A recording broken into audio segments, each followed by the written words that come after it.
Hi Janeites, and welcome back to the What the Austen podcast. I have an exciting episode lined up, something that's a bit more timely than what I usually do. We're going to be chatting about whether or not we need a new Pride and Prejudice after the announcement from Netflix that we're going to be getting another one, a mini-series, exciting. And I figured I would team up with Kayla from Regency Rumours to discuss this. So hi Kayla, so good to have you on. Hi. Thanks for inviting me. This is really exciting, and I love talking about Pride and Prejudice any chance I can get, so. So here's another opportunity. Yay! I love that. So the question that I ask all of my guests is, what got you into Jane Austen originally? Oh goodness. Mine is a very basic story. I went to the 2005 Pride and Prejudice as a teenager and just fell in love from there, and then watched every adaptation I could, and I read all of the books, and I think when people talk about that Roman Empire trend, Jane Austen became that for me. I probably think about Jane Austen daily.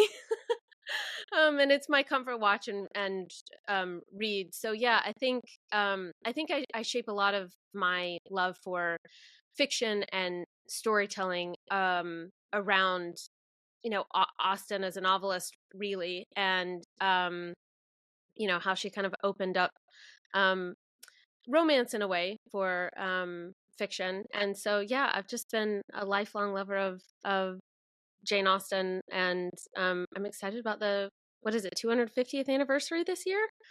Yeah, no, it's a big year, which is also why I feel like Netflix have announced this now, because they're like jumping on all the obsession with Jane Austen that's like happening, which I'd love to get into that as well at some point in this episode, just because I think that's really interesting, the whole the whole craze around it, especially with like people who aren't necessarily like Austen fans.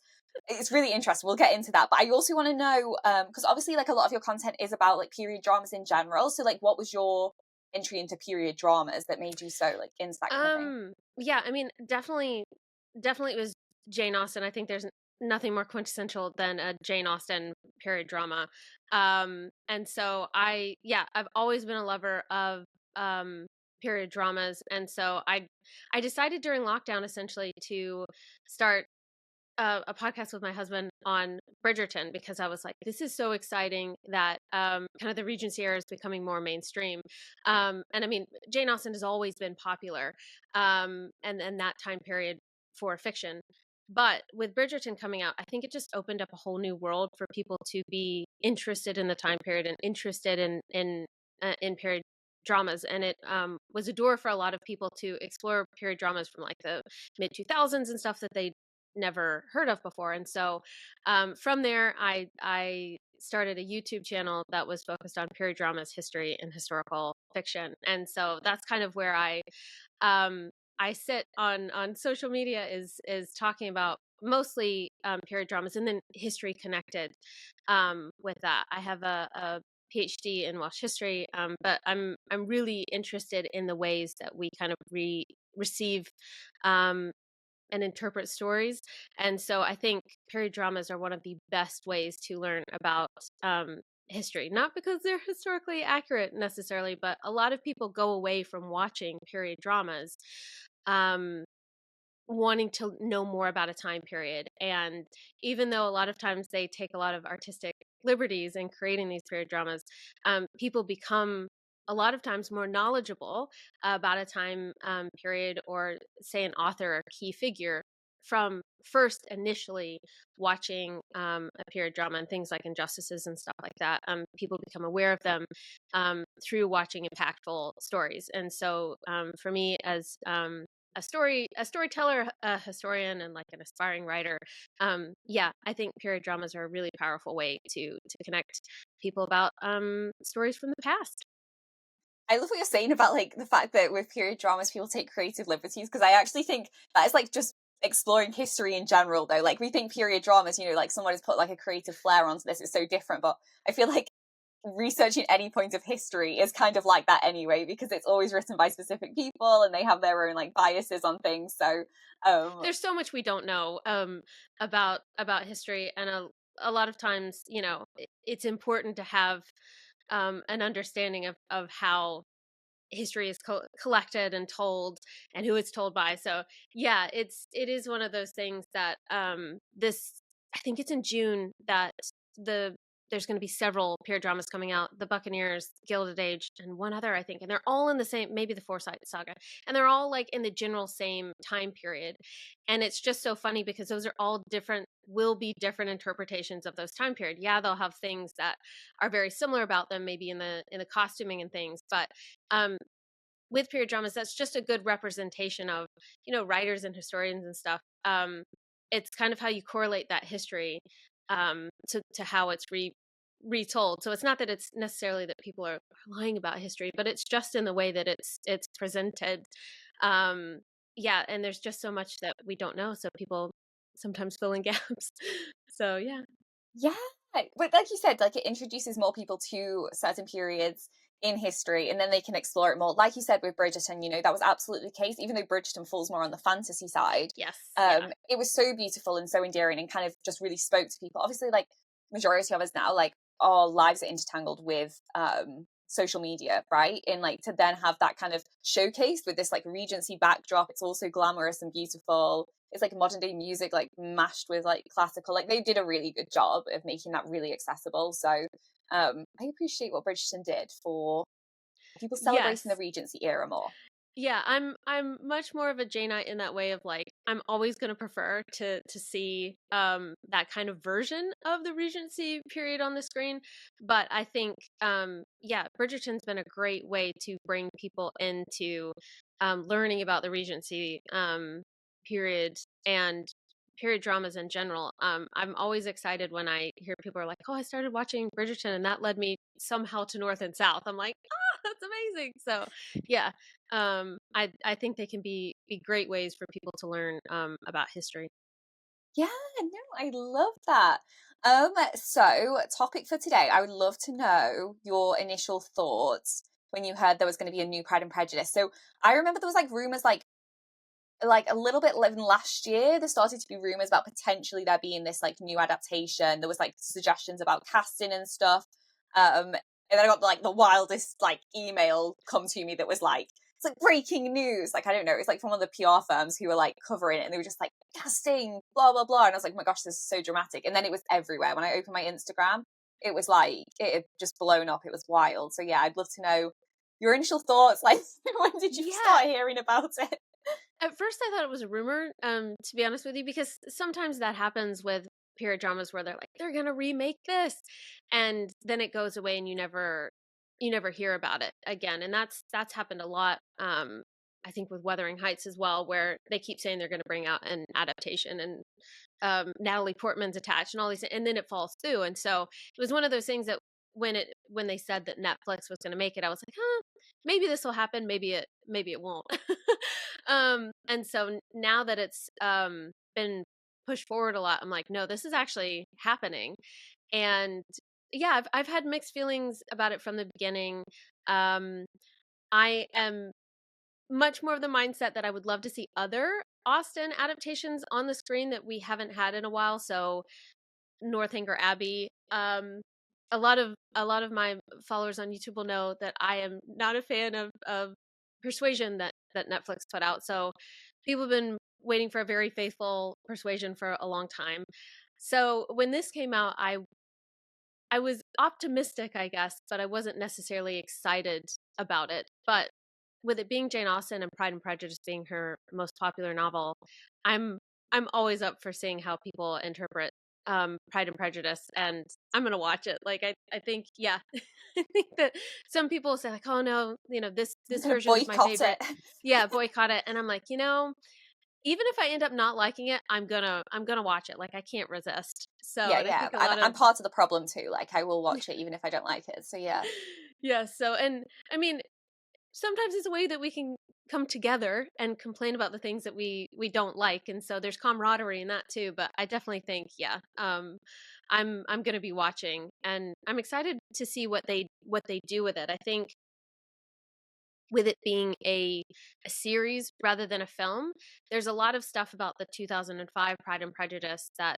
people weren't happy with. I mean, that it's hugely popular, but there's a lot of people that are very loyal to the book that would say there's a lot missing out in the 2005 version. And I think that a new adaptation that would be maybe 6 or 8 episodes could correct some of those things that people were not happy about with the 2005 version. So I am a huge lover of miniseries. I think sometimes miniseries can be more impactful to audiences than something that has 20 seasons.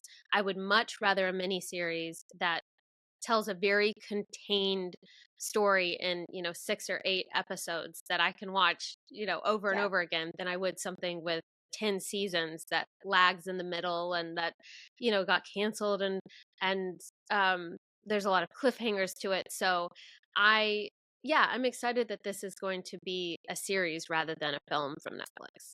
Yeah, agreed, because I feel like there was the 1995 one benefited so much, and I feel like people see that one as book first and just a really good adaptation of the text itself. I think because they had the time to do that, right? You need hours and hours to be able to adapt, I think, any classic literature or any book, really. Like, I actually think it does any book a disservice if it's like one film. Because even if you think about like other books that have been adapted, like YA stuff, like The Hunger Games, right? There was multiple films. Like, they had the time to like go across all of the story. Like, I know it's multiple books as well, but in like Twilight, you've got that time, right? I feel like with classic literature, it is often like so dense. There's a lot to get into. There's a lot to unpack. Jane Austen is a master of like the side character who needs like they need time to be, created and just explored like they are in the text. So I agree. I think there is a benefit of this being a mini series, not a film. That was something that I was like, oh, kind of hopeful about. I love what you said as well, though, about people like crying out for like a Northanger Abbey and Mansfield Park. And I saw this online with people saying like, why is it always Pride and Prejudice and Wuthering Heights? Like, what is this? Like, oh, do we have no creatives in like the film world? Like, I'm confused. Why can't people write a compelling story or take other stories that maybe are a bit more complex, right? Like, there's other like Bronte books that, yes, are a little bit more probably complex, Oh, harder to take to screen. But why are people not taking the time to do this? I'm confused. I I love the tenant of Waffle Hall, and I am always saying, why isn't that being made? And I think in this I think in this day and age that would be something that would be really pertinent that people would be interested in watching, and that they would be surprised that a Bronte sister wrote. To be honest with you, I think because a lot of people don't know very much about the book. So yeah, I think with Pride and Prejudice, I talked about this on a YouTube video that I made, kind of speculating about the pros and cons of a new adaptation. That I think that what it is about Pride and Prejudice is the narrative formula of it. To be honest with you, I'm sure there's other examples, but it's very early examples of the enemies to lovers trope. And there is something about that and the pacing that Austen does with this particular story that people will eat it up in any form it comes, to be honest with you. So, I think that for whatever reason, that the relationship between Mr. Darcy and Elizabeth, it is just so powerful to audiences that that's why it's so popular compared to her other books. I think it is that specific story structure that has been replicated in a lot of different ways, on screen and in books as well, over and over and over again, that people just love it. And so when you're talking about trying to make money with Netflix, they're going to say, what's going to maybe get more subscriptions or people excited. It's going to be Pride and Prejudice. So, Yeah. yeah. I think there's the conversation here about the bottom line, isn't there? Because Yes. part of me is a little bit like, have they pushed so much for this because they've seen how good the viewings are for the 2005 Pride and Prejudice on their platform? And I think that's fair enough. Like, you've got to look things from like a data stance, but equally, the reason that that is really good isn't necessarily because it's it's not like that us as Austen fans were flocking to the 2005 one on that platform because we're like, this is such an incredible adaptation. That's also just a really enjoyable film for people who are outside of the community as well. Like, people just really love that as a romantic film as well. And so It's I'm a a little bit feast like, for the eyes. So, right, it's yeah. beautiful. This is a beautiful adaptation of just like, it's just a beautiful story put into this incredible aesthetic, and that really works. And I do think it's actually a fantastic adaptation. I love the 2005 one, but I was like, I just feel like, especially because it kept going off and then popping back on again, I was like, I feel like they've noticed just how popular it's been on their platform, and they're like, oh, we could make our own and make some money from this. And I wonder if they initially started with the idea of, oh, we'll make a Persuasion, so there's two, we don't have to replace the 2005 one on there, we've got another one that people will flock to, like they do the 2005 one. Then obviously that crashed and burned. I think one, because I think they did it from this viewpoint and they totally neglected the idea that there could possibly be a gigantic community of Jane Austen fans who would be like totally outraged. I think they underestimated the size of the BookTok and Bookstagram and BookTube community that would just be just absolutely freak out if this, like, you know, travesty just completely destroying one of Austen's novels. And I think we'll get into like how they've learned from that, it seems, from this marketing strategy. But for me, I'm a little bit like, I don't think data necessarily always tells the whole story. And I'm worried that they're pushing for this because of the data related to the 2005 one on their platform. I would agree with that. I didn't even think about that. The fact that you're right, there's probably people that are watching that adaptation over and over again, but it doesn't, it doesn't have to do with Netflix holding it necessarily. I mean, obviously Netflix is the most powerful streaming platform, but I didn't think about that. You're probably right that they're thinking, we could make our own adaptation of this. I think I would say I think that is short-sighted because there's so many different elements of the way that movie was put together. With it being, what is it, the 20th anniversary? With it being the 20th anniversary this year, they've had all of that promotional material of interviewing Joe Wright and some of the decision making that he had directing the film. And yeah, I think that sometimes there's just certain films, the way they're made, the people that are casted, the time in which it came out, that all of those things just hit right, and then it becomes a classic. And I don't think you can force that. And I think we've seen that with a lot of adaptations recently, where it's like they're trying to force something becoming a classic someday. And I've talked about that with Persuasion. That's one that I think that they were hoping would become a new like adaptation that people would love. But there's also been a lot of other period dramas that have come out in the last couple of years that people don't even know that they've come out, and I don't think that they were necessary to be made, and they were hoping that they were going to be bigger. One was Great Expectations that came out, I think 2 or 3 years ago. BBC did it was like a 4 or 5 episode adaptation with Olivia Colman as what is her name? Miss Havisham? Yes, as Miss Havisham. Nobody knows that adaptation exists. I watched it. It was nothing to call home about. There was nothing unique about it that to me would garner a reason to create a new adaptation. And so I think there's a lot of different factors that have to go into when they create these books over and over again, that it's going to resonate with a modern audience, that it's coming out at the right time for people to feel like they need this story in their lives again, So that the important. casting is just right, yeah, and the way that it's delivered really resonates with people. And I think sometimes that's been forced in the past, not because the people involved necessarily were really passionate, maybe they were, but really passionate about making. We can speculate. Yeah, we can speculate. But because they were hoping for it to be a classic in some ways. And I think sometimes you just have to do it for the love of it and for the respect of the author. And I really think, my personal opinion, that you can tell the difference between people that make something because they're truly fans of a book or an author, as opposed to people that are hoping to kind of make a name for themselves in what they're creating. And I think that you can do both, obviously, that you can put your own artistic spin on something, and we've seen that before, where people have really enjoyed it.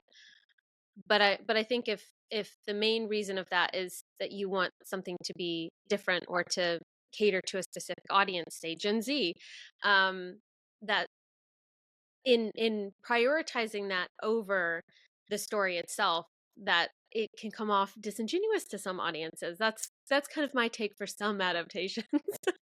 I think this is a really good point, and I'd love to take this to move into chatting about Dolly Alderton doing the screenwriting writing for this, like the screenplay, screenwriting. I feel like I'm so bad with like actual. I think she's writing the screenplay, isn't she? Yes. Yeah. I think so. I don't know if she's so directing it, but I know she's writing the screenplay yeah, for she's it. not directing it. So I have that Eros Lynn is directing it. So that's the same director from Heartstopper. So that's like that another like really popular TV show, very different vibe, but I loved the Heartstopper series. Yes. Something that I just want to touch on what you're saying there is just like the importance that people understand the essence of Austen and how that translates through their work. I talk about this a lot on the podcast about how a lot of like actually all the authors that I have on, the reason that I have them on after I've read their books is because I can tell they love Austen, right? They've really captured the essence of her books. You can tell they're true fans. There's like Easter eggs in their books that I'm like, oh, you're having like laughs about, where I'm like, not everybody's going to capture, not going to get this. And like people could read it who aren't Austen fans, but there's like this almost beauty, this like bonding between you and an author who that you know they're equally like a big Jane Austen fan, and you see that in like film versions as well. Like I feel like Clueless is a good example of that. Bridget Jones is another good example where there's like these Easter eggs, right, that we can resonate with and we can be like, oh, this is just, it's fun, we love it. Little backstory that I did this whole thing on my story. So I reached out to everybody on Instagram and I was just like, let me know your thoughts on the new Pride and Prejudice. I did this the day that it was like released. And this took me down a little bit of a rabbit hole. If you watch the story, you'll already know all of this info. But one follower, Rosanna, lovely lady, who has all the tea apparently, she dropped me a note to say that she was at a film festival a few years back, where Dolly Alderton and another author were essentially doing this debate, and it was who is the biggest shit between Mr. Darcy and Heathcliff, right? And so it was this debate, and there was a lot of articles written on it as well, which I pulled. Essentially they did this at this film festival. And she said to me, so this was quite a few years ago now. I think was it 8 years ago? I'll have to like double check when this happened. I have the article here. Let me double check that before I get myself into trouble because I'm like saying the wrong dates or what have you. So the article that I can the articles I can find were written in 2018. So we're talking quite a few years ago now. But essentially they did this debate and Dolly Alderton was taking the side of Mr. Darcy, why he was the biggest like shit, why he was the worst person in comparison to Heathcliff. Oh no. It's interesting in this debate, apparently she did state that she'd not actually read the book. And so so she was doing that. I'm guessing she must have done the debate from a film or a TV show. And her argument was that Mr. Darcy is the worst because he demonstrates what she calls negging. And essentially, you know, when he says about Elizabeth to Mr. Bingley, where he's like, oh, she's tolerable, but, you know, not handsome enough to tempt me. Her point was he essentially did that because he was negging, because he was thinking, well, if I make her feel bad about herself, she'll be an easier target, essentially, which I on the stories, I totally disagree with this. I don't think that's why he does it. I've never interpreted it that way, to be honest with you. I never have either. Like my interpretation has always been, I think he does it to Darcy because he feels uncomfortable and he's trying to he doesn't want to go and ask her to dance and he's trying to stop Mr. Bingley from pushing him to do that. So I think he just says it in the moment because he feels uncomfortable. But anyway, so that was like her whole argument about it. But yeah, the point about her not reading the book, which is obviously, I am adamant it's probably changed now, obviously, because she's writing the screenplay and things. Anyway, this whole tangent that I've gone on about this is because I have two feelings about this. One is, I don't think it's necessary to be an Austen stan. I don't think it's necessary to be a Janeite to create Jane Austen adaptations, right? Especially the screenplays. I think there's actually a benefit in it in the sense that you don't get stuck in procrastinating, because I feel like, you know, if I was thinking like me, I'm writing a screenplay about a Jane Austen novel, I can't imagine the procrastination that I would have, because I would constantly be feeling like I was missing out on things and I wasn't capturing certain things correctly. Yes, and even in the podcast, oh my God, the amount of times that I go back over certain characters, I have a whole different viewpoint. I'm like, blimey, like, you know what I mean? Like, I think I would struggle with it. So I think there's a benefit in someone not being so heavily invested in the text that they can have this more bird's eye view and create something new from it. However, as you were saying, there's also a beauty and there's an importance of being able to capture the essence of Austen, which I think people struggle with if they don't really know the text, really know Austen. There's that great Virginia Woolf quote, I'm trying to remember what it was now, but it's something like, Austen's one of the most difficult people to capture in the act of greatness. And I think that's so true. And I feel like it's really difficult to take her greatness from the book and put it to screen and actually capture the essence of it. So that was a long tangent to go on, but I'd love to know your thoughts on all of that. I did not know the tea on Dolly Alderton about that. Wow. Um, yeah, Oh, and also, comparing. sorry to cut you off. I just want to say as well, I was not at this film festival, so this is obviously all secondhand knowledge and what have you. And it wasn't necessarily written in the articles either, but what was written about in the articles about the debate does kind of lean more towards this wasn't a book analysis, it was a film analysis. Okay. I I find it really hard to want to compare, Heathcliff to Mr. Darcy in terms of like the things that happen in those stories. I think it's tough because I think you're right. The people who are making these adaptations, they don't need to be like diehard fans necessarily to make them, but in the window of time in which they're making them, um, you want to feel like that they're respecting the original author's work, right? Which I personally think when you watch the 2005 Pride and Prejudice, yes, there's going to be things missing.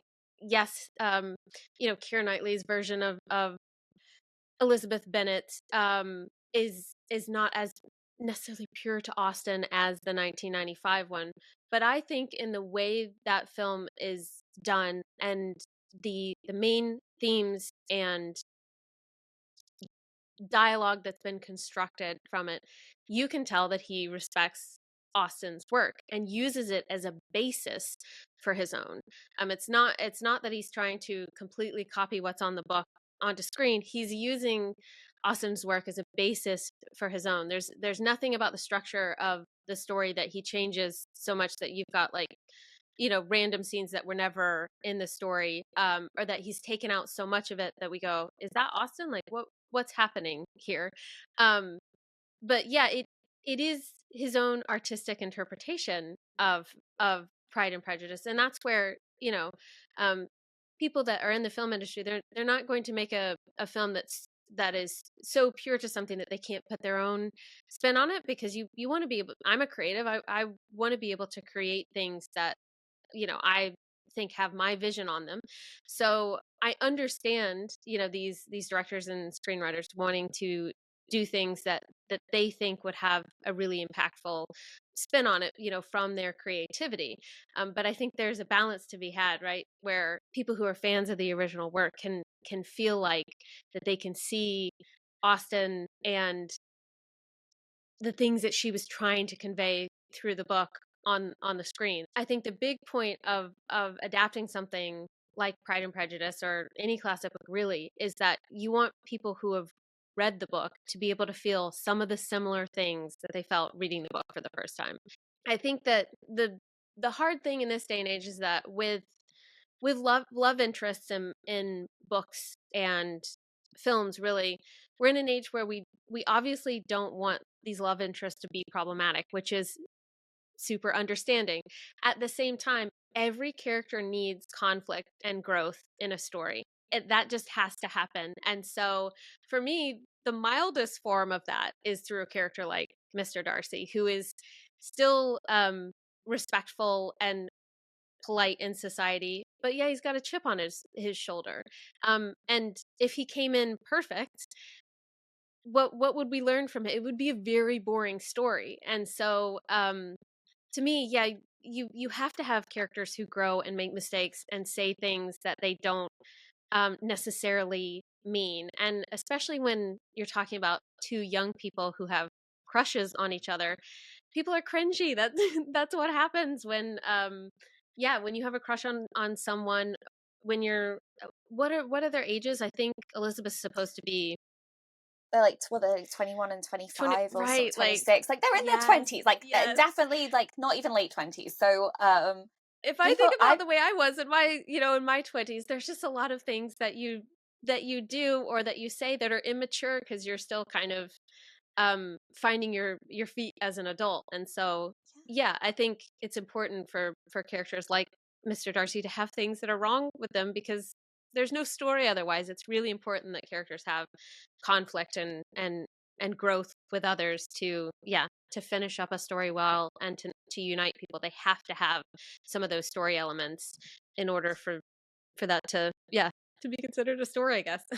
Yeah, absolutely. And one of the best things about Austen is that she is able to cultivate these incredible characters who mimic what it's like to just be a real life human, right? Like Yeah. her characters sometimes don't feel like characters; they feel like people that you know. And I feel like she's able to capture that because she notices the nuance of individuals, right? Not people aren't perfect, and people will make mistakes, and they learn from it and they grow. Her characters are complicated, and I think that's really interesting what you were saying. And my thoughts on this is I don't want it to become like a Darcy bashing plot.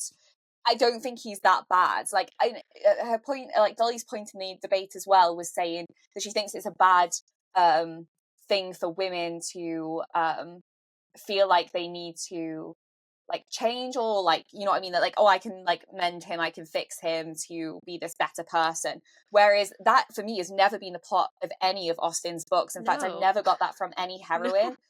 If anything, I think her heroines say, you can't access me until you're better. Like you, like, do you know what I mean? Like, I don't care either way. And then the usually like the men like Darcy, what we see is like Elizabeth's like, you can't access me, and he's like, how can I become a person who's worthy of somebody like Elizabeth?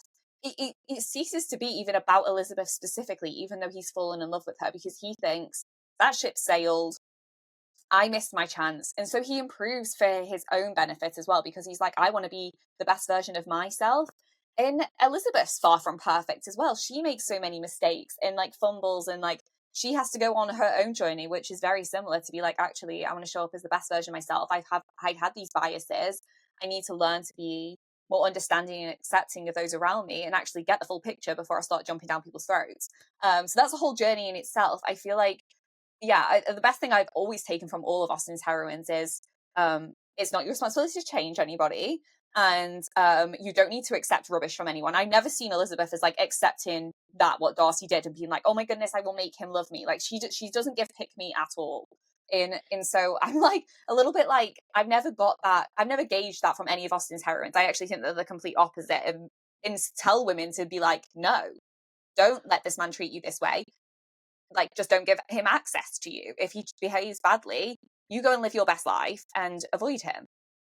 I think one of the most impactful parts of that in her storytelling, and there was a TikToker who did a great TikTok on this, and I wish I could remember what their name was, but they were talking about, just how radical the Pride and Prejudice was at the time, because um, women were so dependent on men. You couldn't make your own income. Everything that you had was your husband's, and so by Elizabeth refusing Darcy, he had to see her as a human, and her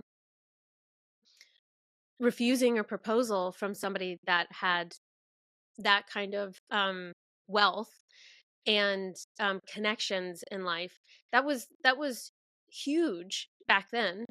So it wasn't just that, like, oh, I had this wealthy boyfriend and then we broke up. Back then, that could mean the difference between financial security and not. Figuring out what you were going to do to be able to feed yourselves. And we kind of see that in Austen's life, with her being single throughout her life, having to depend on other family members, and how that had to be a scary place to be as a woman back then, to go, like, if I don't find someone to marry, then hopefully people are going to give me some sort of charity. We see that through Sense and Sensibility, where the Dashwood sisters are given so little to live on when they had been used to a life of luxury, and everything can change on a dime for women back then. And so it was this really radical moment at the time for somebody like Elizabeth to say no to Mr. Darcy, when that could be her life set up to be able to marry him. And so what she was saying in that moment is, you have to see me as a human being. I'm not just, a piece of property, or just because you have a different social rank than I do, doesn't mean that I'm going to accept your proposal, even if that would mean, my life would maybe get better in some way, or that I would have financial security. And so, yeah, I think looking through Austen through a lens, historically, occasionally, rather than just loving the storytelling, it's we get to see Mr. Darcy in almost a different light, because he goes, oh, like, yeah, I have to see her in a different way. You know, he's just assuming that she's gonna say yes, maybe because Yeah. of who he is. Yeah, Elizabeth And even says that, right? She says, I'm almost obligated to say yes to you because of who you are. yeah, so we get to see them in a different way in the context of the social makeup of the time. And I think that when somebody is making Pride and Prejudice, it's really important for them to know that as well, because it's that was one of my complaints about Persuasion. It isn't just about, you know, these dating mishaps, that we see in this modern day and age, where if we're watching a rom-com, we're like, oh, they broke up and then they'll get back together type thing. Back then, a lot of times, yeah, it was the difference between knowing, you know, where you were going to live, where you where your clothing was going to come from, where you were going to get your next meal, you being married or not, or having male relatives that were willing to help you. um yeah, your life kind of depended on that as a woman back then. And so, um you know, I think it's important that we view Pride and Prejudice or Persuasion, any of her works, through, if you're going to do an adaptation that's based in the Regency period, that we see these women in the circumstances that they actually were in. That it, yes, there's the romance element of it and the miscommunication, and that's that can be really romantic, and I love that side of it. Um, but it's also important to see how things were socially. And yeah, yeah, that it is not just like a, oh, like, you know, if he doesn't love you, that, you know, you should just go and do your own thing in the modern sense of dating. We need to see the ways in which Darcy and Elizabeth were interacting with one another in the social construct of the time, to see just how, like, radical it was for her to say no to him, and how that slap in the face made him have to see her in a different light, to connect with her as a human, and not just like their social ranks, and the fact that she was a woman and he was a man, those sorts of things. So, Yeah, it's amazing. And she almost rejects the system, not just Darcy, which is massive, like you're saying.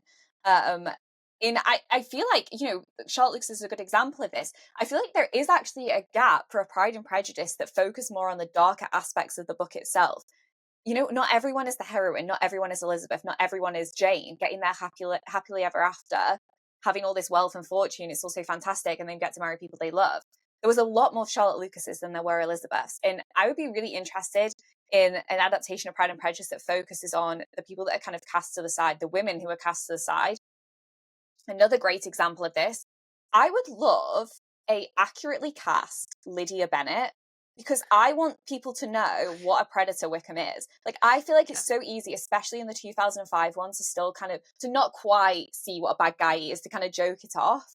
But I would love a version that really does like hone in on the fact that Lydia was 15, Georgiana was the same age when he tried to elope with her.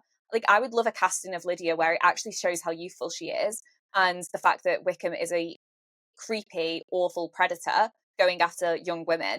Because I and think that's important. it wasn't just normal, like a lot of people want to be like, oh, well, back then people were getting married at 14, and that wasn't the norm. It did happen, but that was not the norm. And a lot of men would have been side-eyed, like Wickham was in that situation, for eloping with a 15-year-old. So yeah, that argument that, like, oh, things were different back then, it's like, no, people did look at that and go, that's not good. So Yeah. and it's important for us to know that. So yeah.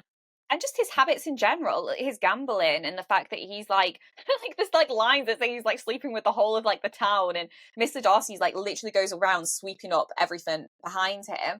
And yeah, I feel like if you're gonna make a different adaptation if we're looking for a gap. Maybe there is a gap for like something that does pick up on the darker nuances of Austen's text. And she does this with all of hers. Like, I mean, think about the stories of the two Elizas and Sense and Sensibility. There are darker narratives in Austen's books, and I know we love them for like the what a heroine goes through and like what, you know, Jane goes through. We love it for the happily ever after for the heroines that it works out for. But Austen didn't leave in the really awful issues for the side characters that she then has to brush off at the end for our heroines to be happy, because she was like, oh, this isn't reality. She left them in because she knew that was her reality, a reality for a lot of women in her time period.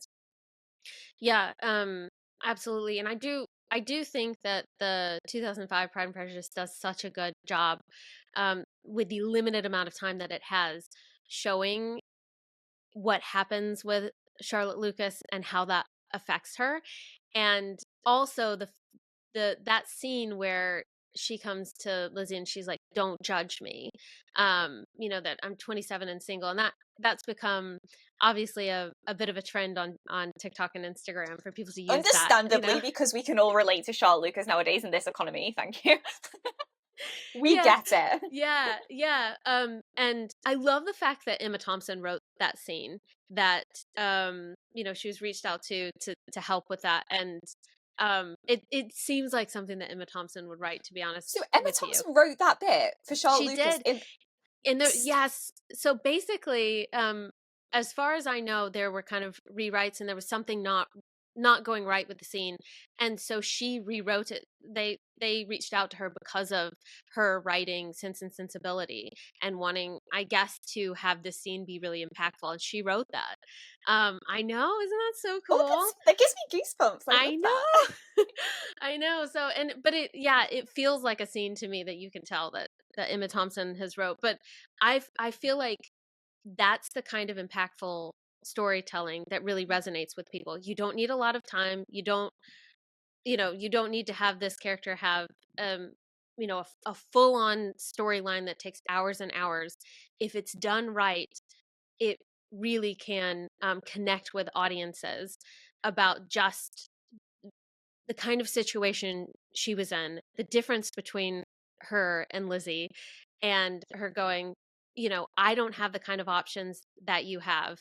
And in that moment, these two women are, there's a lot that's unsaid in that moment around, like, if, you know, if I could go out and make a way for myself, then I could, but I can't. So, you know, don't judge me for the decision making I have to do in order to gain some sort of maybe freedom from my parents, financial security, like I was talking about before, and, you know, a sense of comfort in knowing what your future is going to be like maybe when your parents are gone. And a And chance to so have a there's, family, right? That's not always yeah, a gift. Like, do you know what I mean? That wouldn't have been a given either. Like, you had to be with somebody, like, to have your own family as well.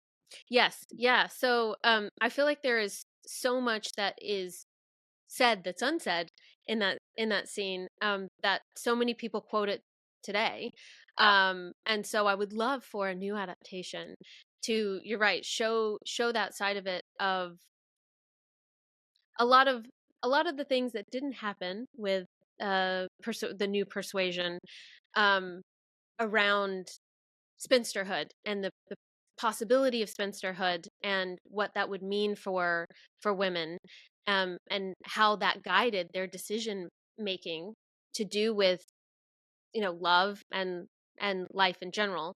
I would love, like you were saying, for a new Pride and Prejudice to cover that and show that in a way that's more realistic. But you can also do that in a way that is light and warm-hearted. I think hearing that it's going to be directed by the person that directed Heartstopper is all about that. It covers really Dark topics, yeah. tough topics, you know, things like depression or eating disorders, things like that, but it also does it in a really heartwarming way.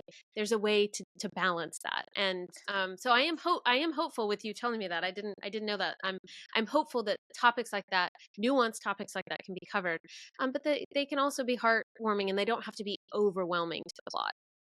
I love this. Oh, I love this whole idea about like Charlotte Lucas's moment, and yes, how that's still so relatable now. And that is the thing, right? You can make moments in Austen. I feel like that is capturing the essence, right? It's when you can capture moments from Austen, you can change them to make them still relatable now, because Austen's texts, the reason they stand the test of time is because they are still relatable now. Like, people, we can still see the people in Austen's books in our own lives, and that's why we're still able to engage with it. So I think it's amazing when you can take it. You don't need to change the wording and be like, she's not a 10 in Bath. Like, we don't need to change the wording to modern wording for it to be relatable. Like, it's actually just like the situations themselves. And I also think the Lydia situation as well, like you said, it doesn't need to be like the whole story, like the whole film or TV show needs to be super dark, but it's just being able to filter in these stories where it's not always perfect for all of the characters. Like, some characters are going to suffer more than others, unfortunately, because that was the reality of the time. But also, just like now in general, not everybody gets their happily ever after a lot of the time, or they have situations that aren't so great for a time period. They get out of those. Like, there's something so much more relatable when you find this nuance that I think we've been chatting about. And yeah, I really hope they can filter that in. And I agree. They do that so well in Heartstopper that I'm hopeful they might be able to capture that. I think the other side of this that might show us like a direction of where this one will go is Dolly's own like kind of statement that she put out in relation to writing it. So she's the writer and executive producer. Okay. So she said, once in a generation, a group of people get to retell this wonderful story, and I am very lucky that I get to be a part of it. Jane Austen's Pride and Prejudice is the blueprint for romantic comedy. It has been a joy to delve back into its pages. I mean, she's saying back into its pages, so maybe she did read it like before, like obviously she's read it now, to find both familiar and fresh ways of bringing this beloved book to life. With Eris Lynn directing our stellar cast, I am excited to reintroduce these hilarious and complicated characters to those who count Pride and Prejudice as their favourite book, and those who are yet to meet their Lizzie and Mr. Darcy. I'm so sorry to be petty, but it really drives me at the wall when people put IE instead of Y. But that's okay, that's fine. Just because it's in the book, it's Y. But anyway, yeah, I feel like that is kind of balancing. She says about the complicated characters, which I think is important, but have you noticed the real emphasis on the comedy aspect and like it being like funny? I don't think it's the funniest of Austen's books, but there is some humor in there. I definitely think it's much more, there's much more humor in it than Persuasion. So I'm not mad about leaning into a more romantic comedy version of Pride and Prejudice compared to Persuasion. So that side of it I'm less worried about, because there is comedic elements that you can draw out of it with characters like Miss Bennet, and just misunderstandings in rom-coms. I would say she's right in that. I hate when people just refer to Jane Austen as kind of a romance writer, because technically they weren't. I don't even know that they were considered romances at the time. I feel like they were just being considered like societal novels. I think with other writers that's come along afterwards, like Georgette Heyer, who we do consider creating kind of that mold for historical romances and maybe what you would consider now rom-coms. But I understand that there are things that you could draw out of Pride and Prejudice and characters, and that level of misunderstanding between people that Austen was able to capture. It works really well in rom-coms, so it makes sense to me that they would want to connect those two together. And my hope, because I really enjoyed the 2020 Emma, and some of the humor that was left in that. I'm hoping if it's got kind of a tone that's like that, where you can show those misunderstandings between people, but still kind of tell the core story of Austen's work. That's where the balance is really good. So my hope is that, I'm not mad about the rom-com aspect.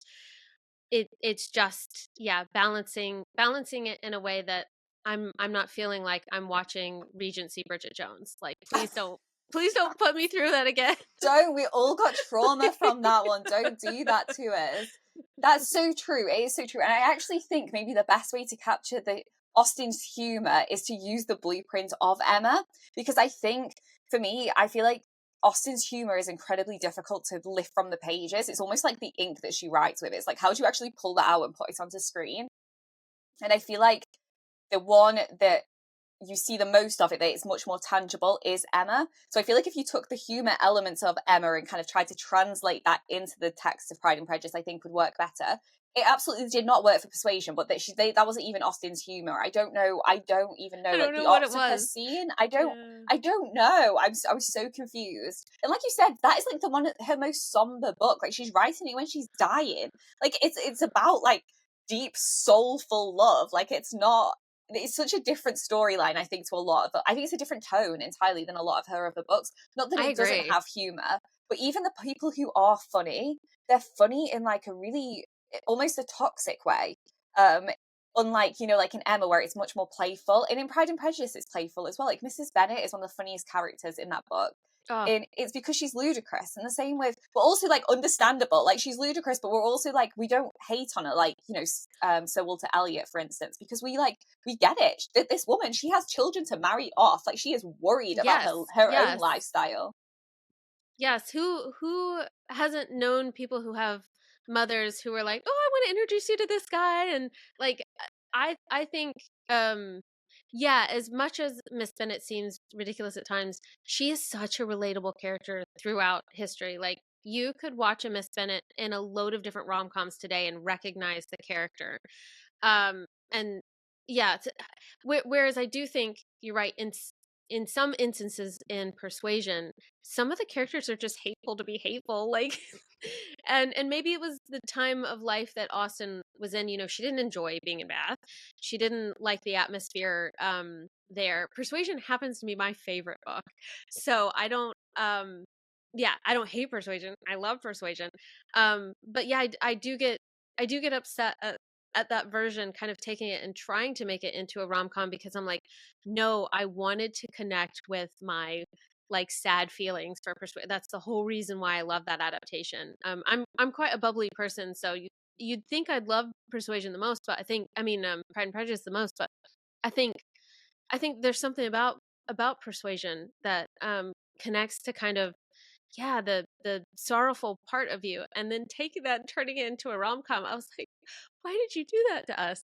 The trauma that the community feels is intense. Like I always say, Persuasion's like Jane Austen's last love letter to us all, where she's literally Oh, just like, it's worth holding out for like your true love. Like it's not, mm, don't settle. Like, times are hard. Like it isn't easy. Like I totally understand that, but at the same thing, like it's worth holding out for the person you truly love.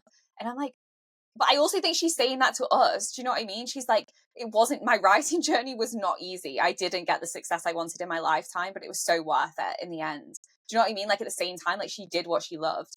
And I'm just like, for me, I'm like, how can you take that and then make jokes about octopuses? yeah. The scene where the scene where she, what is it? She puts like a smiley face or a sad face on a napkin. I was like, you're right. I don't know whose humor that was. Like it wasn't leaning on Austen's at all. And the best adaptations, when they do have funny moments, like in the 2020 Emma, they lean on Austen for those funny Yeah. moments. Leaning into um Mr. Dashwood having hypochondria, and him always like worrying about his health and stuff. uh that is relatable to people today. People are going to know, parents or friends, an uncle that is like that, and so that's going to be really relatable. I don't know that writing a sad face on a napkin 20-30 years from now, watching that, whether or not that'll be relatable, or people go, why is there like memes in this, like what's I don't know. Maybe it Yeah. will be. Maybe I'm But just an old millennial, but I think we're it's just there like, maybe we just can't relate. I I don't know. But But yeah, also, I like, why are we talking down to like younger people? They don't need things yes, simplified. They yeah, don't need to them to know whether or not someone's attractive in Bath. Like, they don't need to be like, oh, she's a 10 in Bath. Like, you can just use normal words. Like, it's fine. People aren't stupid just because they've grown up on TikTok or Instagram. Like, I think it's disrespectful to a modern audience, and I also think it's just disrespectful to the characters.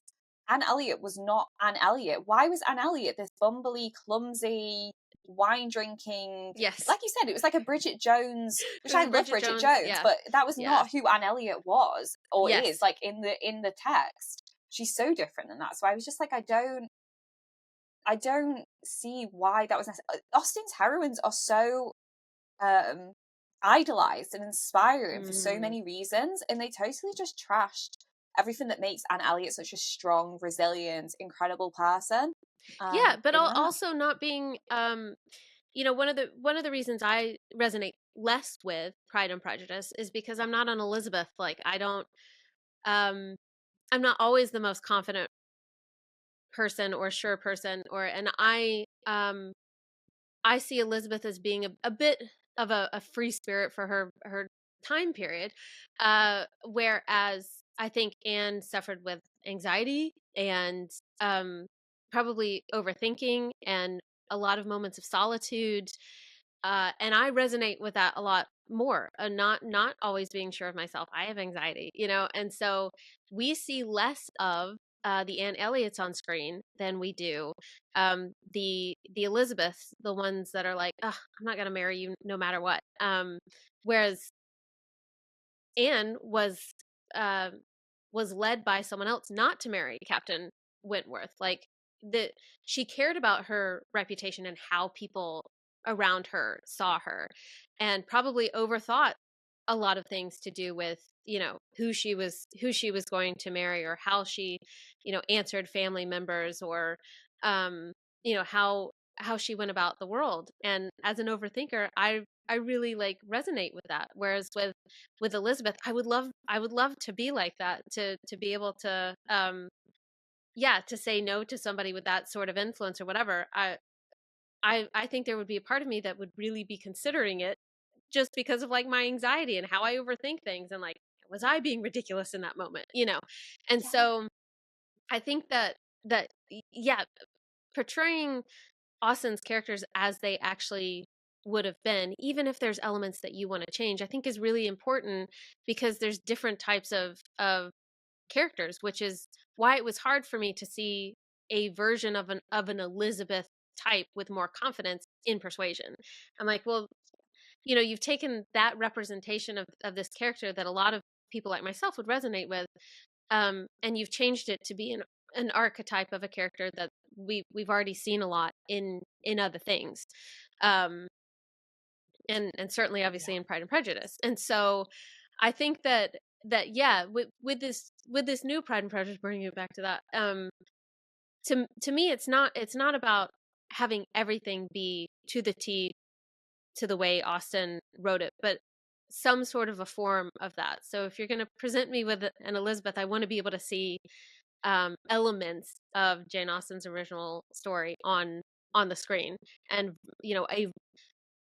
a version of Elizabeth that we're going to resonate with today. I said in one of my videos about Miss Bennet that the core of creating a character like that is to not have them be the exact same interpretation.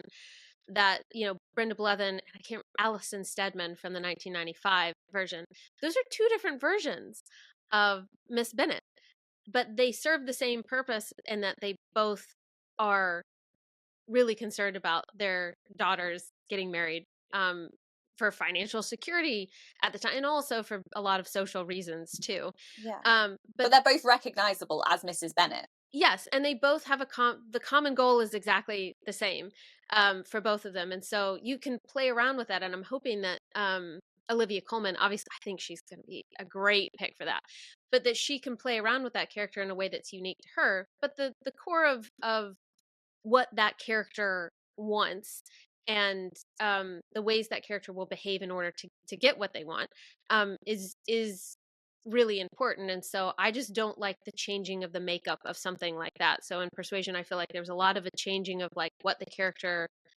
wanted, and because the disposition of Anne Elliot was changed, that meant that the way that she responded to things was different in Persuasion.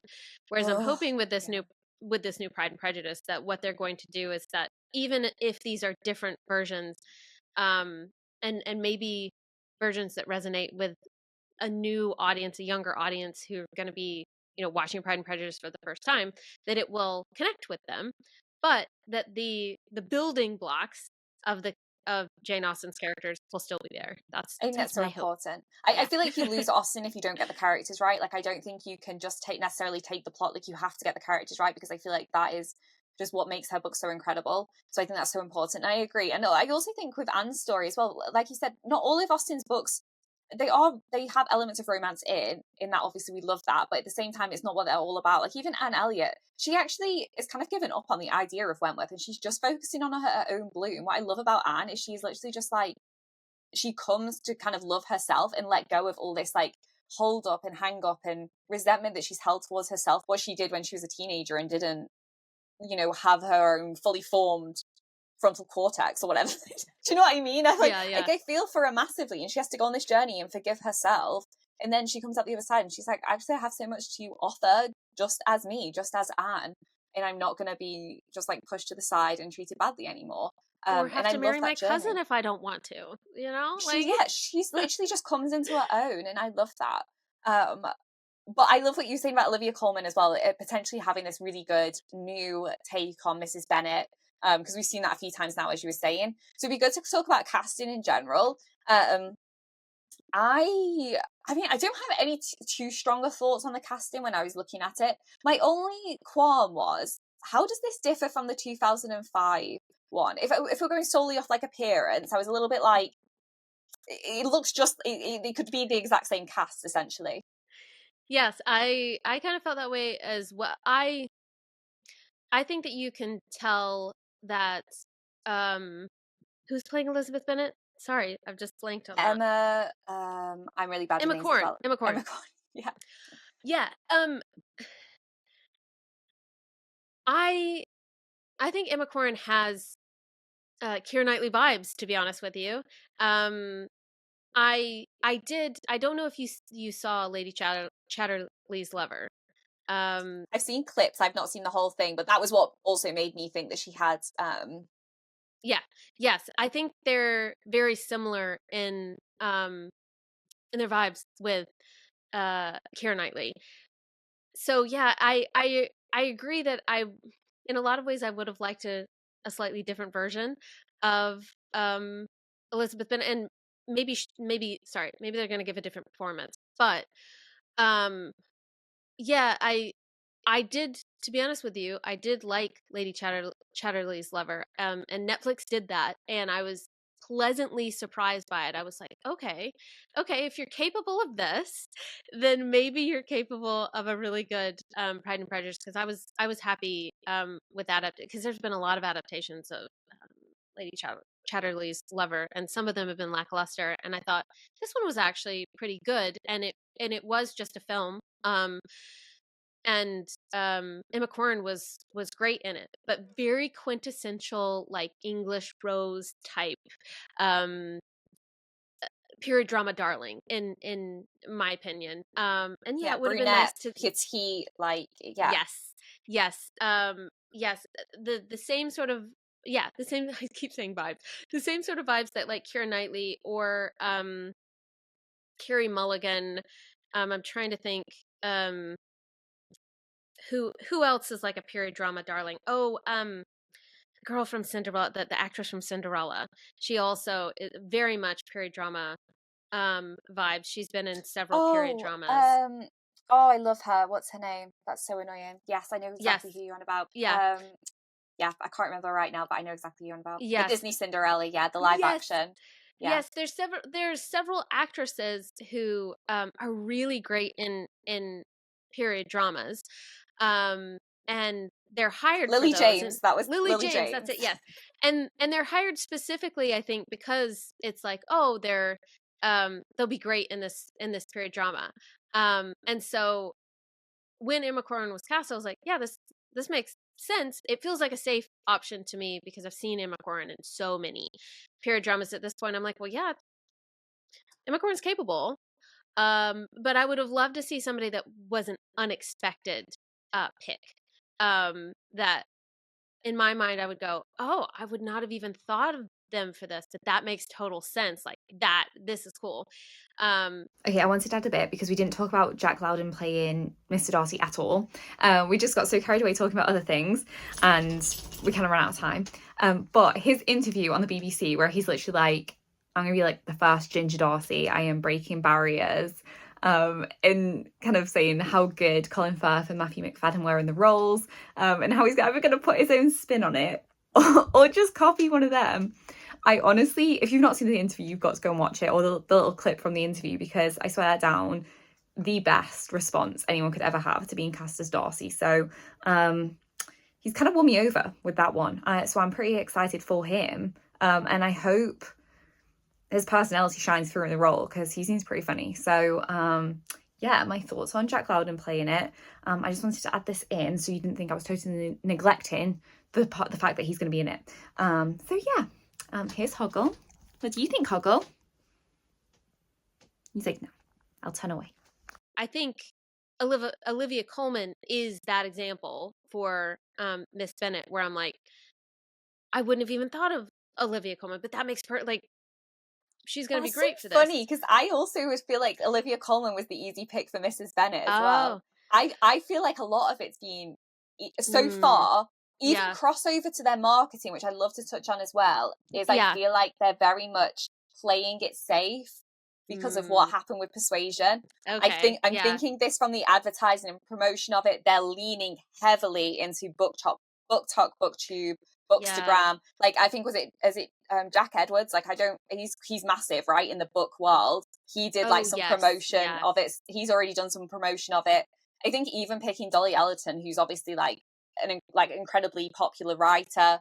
I think Netflix have done a whole 180, and they are like, how do we kiss up to this community that we have miffed off from Persuasion?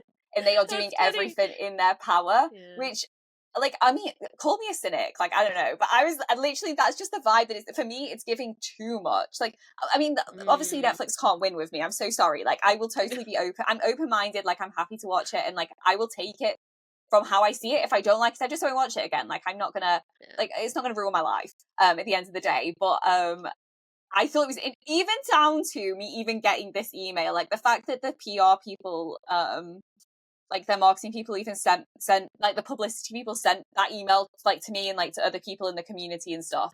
I am like, they are taking a very different approach this time. They are trying to get the Austen community on side, and like the book community in. It's fascinating. Like, I don't work in marketing, but I'm fascinated with this whole, like, this approach that they're taking. I tell you what, though, I said this when Bridgerton came out. I said that the Austen community is always not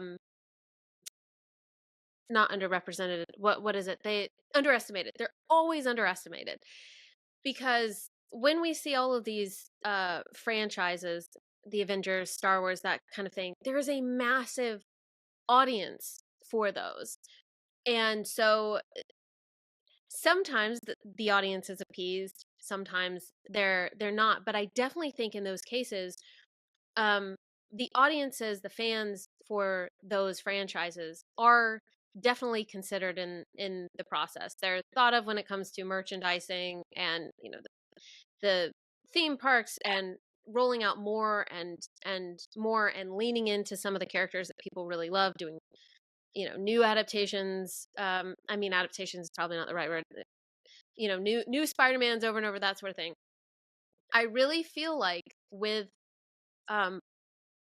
Austen fans that they've been underestimated as like a small group of people that, like, we can make whatever we want, no big deal. Like, you know, if I want to make this off the wall Persuasion, I can, because like it's just some people that have read the book, you know, type thing. And I think Persuasion, and then the emergence of BookTok has been a good example as to why there's a lot more, you know, Austen fans, classic book fans out there than I think these like studio execs thought. It's it's a bigger platform of people that can make or break a film. And so it's really important to see Austen fans as something bigger than just like, oh, that's these people that like her books, this small group of women over here. Like Yeah, it's this a small group of like massive fandom. middle-aged women, yeah, Yes, who like yeah, who are just like, oh, they like Colin Firth is like Mr. yeah, Darcy. And I love that the Persuasion was like such an eye-opener for like, I think anyone creating anything Austen related to be like, hang on a second, we can't just mess around with this. We have to take it seriously. Like, there's people who live and breathe her works, and they've grown up with Elizabeth Bennet, so they're outspoken and they are going to say what they think. If they think, you know what I mean, if they don't think it's good, they're going to say. And yeah, I do. And so like, I actually appreciate, because I love it when people learn from like their mistakes and everything. I actually really appreciate that Netflix are taking a totally different approach this time and really considering the book community, the Austen community, in the creation of this one. I don't think that necessarily means that it's going to be perfect, right? Like, I think that's also the thing as well. You can get, like, I don't care who your ambassador is. I don't care how many people you have on side from the bookish world to promote this. The final product's what's going to count, right? We're all going to watch it. We're all going to see how we feel about it. Maybe we love it, maybe we don't. But I do think it's interesting, and I just found that whole thing just fascinating that they've just done this like 180 on their approach this time. So I mean, yeah. We'll see. I do think this is. Some people are saying that this is going to be a very classic adaptation of Pride and Prejudice. Other people do think that that this is going to be a different version of Elizabeth, at least. I don't know.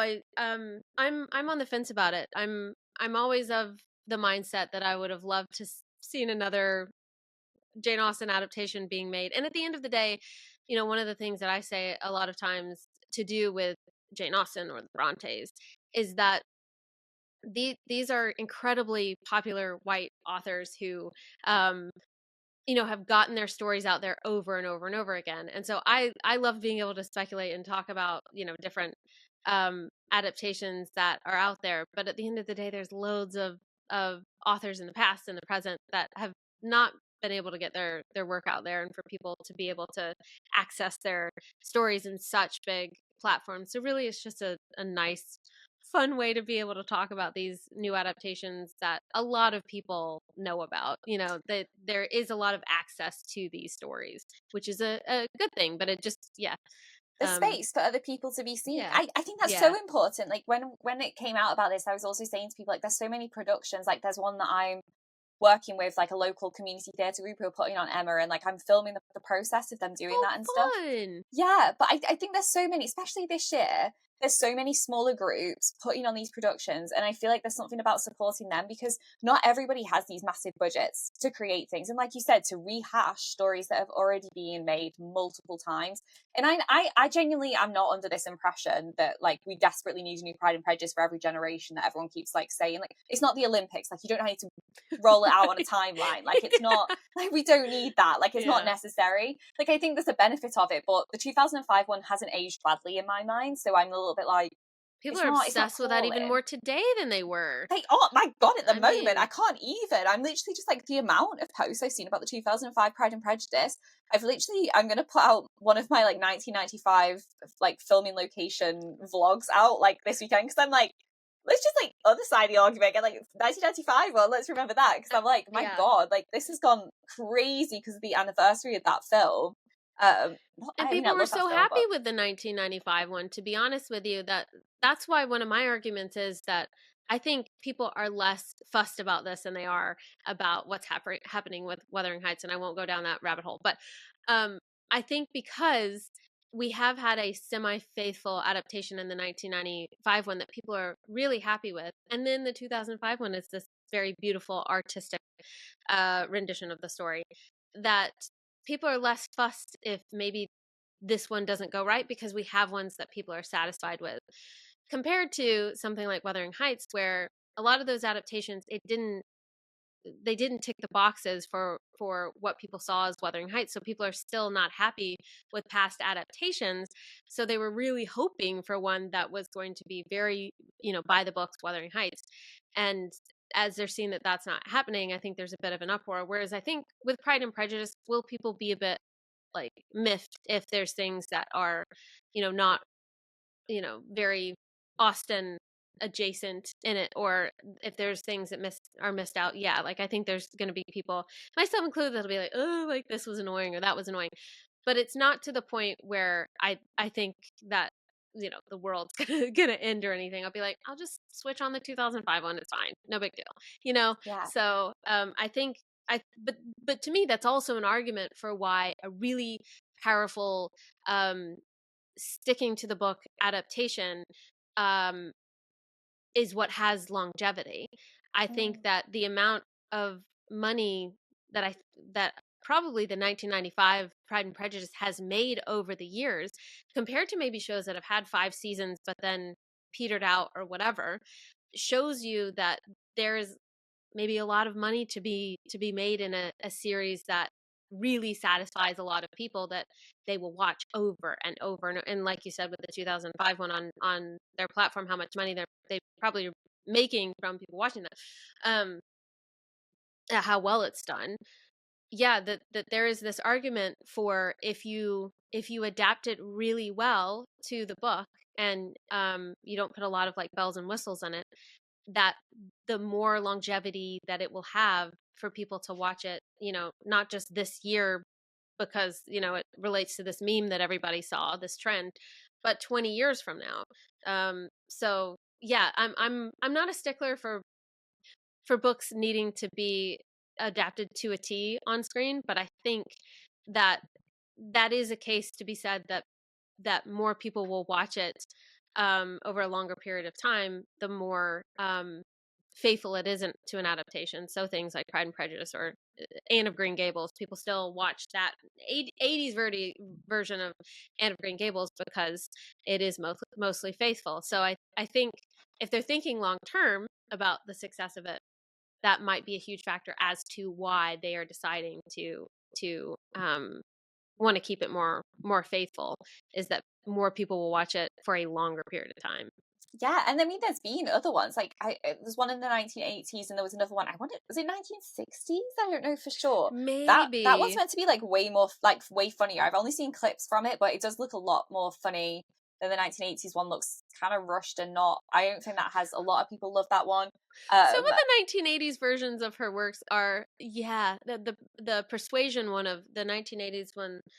That one is a trip. Like, oh my god! Apparently, I swear there's like a Northanger Abbey one that came out at a similar time as well. That's maybe meant that's to be what like I'm thinking of, the wild. Northanger Abbey one. Yeah, that's what I'm thinking. Yeah, yes, I need to watch that. It sounds hilarious. Yeah. I feel like Netflix could have done so well with a Northanger Abbey adaptation, because I feel like the way that they all of the way that they created Persuasion with like the really more, I don't want to say Gen Z because technically I'm a Gen Z and I don't want to like offend myself and the generation that I'm in to say that it was like Gen Z humor, because it really wasn't, but like, this more like modern day humor as such. No, you know what it was? Sorry, just like very quickly. What it was is it's not Gen Z humor. It is those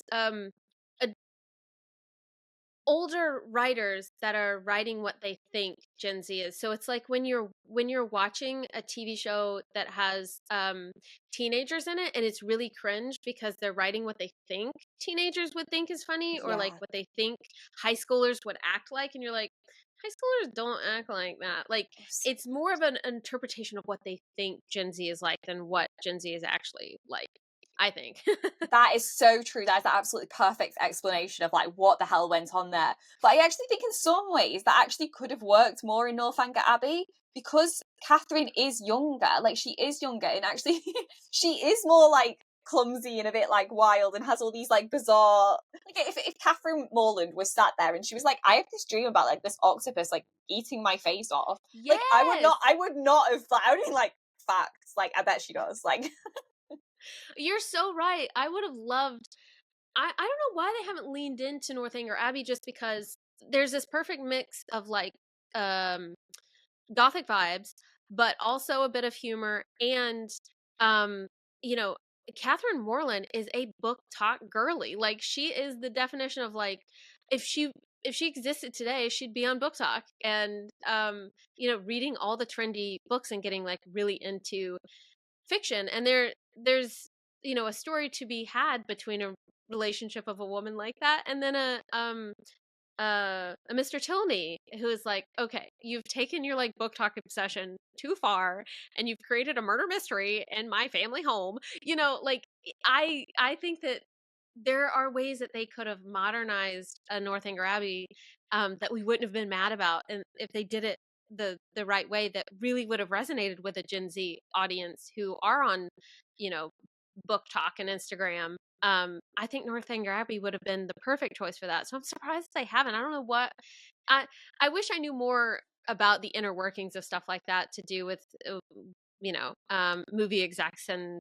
the film world, of what they decide and what they don't. I Because think they thought Persuasion was like Northanger Abbey in terms of like it was like a little unknown book in the Jane Austen lore, when that's actually not the case with Persuasion. Persuasion holds a really special place in the hearts of Jane Austen fans.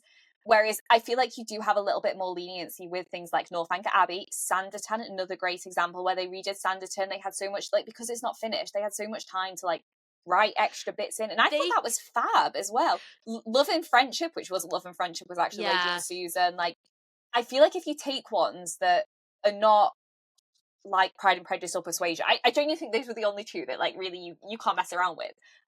You have a lot more creative leniency. Yeah, no, I agree. I think that they could have played around with something like Northanger Abbey to be, and maybe they will. I keep saying I want the Sarah Snook version of Persuasion. I'm like, because apparently at the same time as the Dakota Johnson one, there was another one that was way more serious that was being developed, and I'm like, they dropped it obviously because they were coming out at the same time, and so that one got dropped because they were like, well, there's already one being made, and so yeah, I think they'd signed contracts, but the production hadn't started, and it just like went to the wayside, and I'm like, you know, you could still do it if you wanted. We wouldn't be mad about it. But yeah, I would love for them to kind of redo. The BBC doesn't have the budget to do these kind of things nowadays, and that's a whole other conversation. But I would love for them to kind of redo the thing that they did in the mid 2000s, where they put out adaptations of Persuasion and Northanger Abbey and stuff with a slightly bigger budget. Like if we can't have big budget, you know, Northanger Abbeys, then I'd love for them to put out like another one like they did in the mid 2000s with BBC, or another one where they can do, you know, another Northanger Abbey. It doesn't have to be like huge budget, but you know, enough for us to be able to watch it and feel like it's a quintessential period drama, like the ones that they did back then. I wish, but we're getting another Pride and Prejudice, so it's fine. I will say as well, for anyone like who is a big BBC adaptation fan like myself, Lookout Point, which is like a BBC studio company, is part of the production for the new Pride and Prejudice with Netflix as well. This is what I mean. Like, they are very much, they're like going through. I feel like they're watching all of our content and they're going through and they're like, what do they have a problem with? Let's throw that in somewhere. Let's tick all the boxes so that they can't complain. I'm not quite sure how it works, but I love the game plan. Like, I'm here for it. Whoever is working on this, I'm like, vibe, like, totally get it. Now hearing more about this, I'm feeling better about it now that you've given me some more details, to be honest with you. Not that I was necessarily feeling bad about it, but I was just like, oh, we'll see how this goes. I'm more optimistic now. Yeah, so it's not all bad news, guys. And I'm excited to see what, actually excited is the wrong word. I'm interested to see what what will come of this. You know, I am staying open-minded. Like, I want to see how it all develops. I'm excited to hear more about like the different casts. I know we didn't have too much time to talk about cast, so we're already like 2 hours in, guys, and we're gonna have to head off because we need to get promenade tickets for the Jane Austen Festival, which go live at 1. So priorities. We have priorities. We have priorities that on this conversation. But I love this, Kayla. Thank you so much for coming on, and I'm sure like we can always like readdress this when we get more news as well. But yeah, I've loved having you on. Do you want to let everybody know where they can find you across all the platforms? Yes, I'm on primarily YouTube, but TikTok and Instagram at Regency Rumors, and we have a podcast as well. So yeah. No, that's perfect. I feel like that's good timing with Hoggy as well because he's going to start barking. But yeah, thank you so much for coming on. Thank you. That is everything from us today, and I will see you in another episode.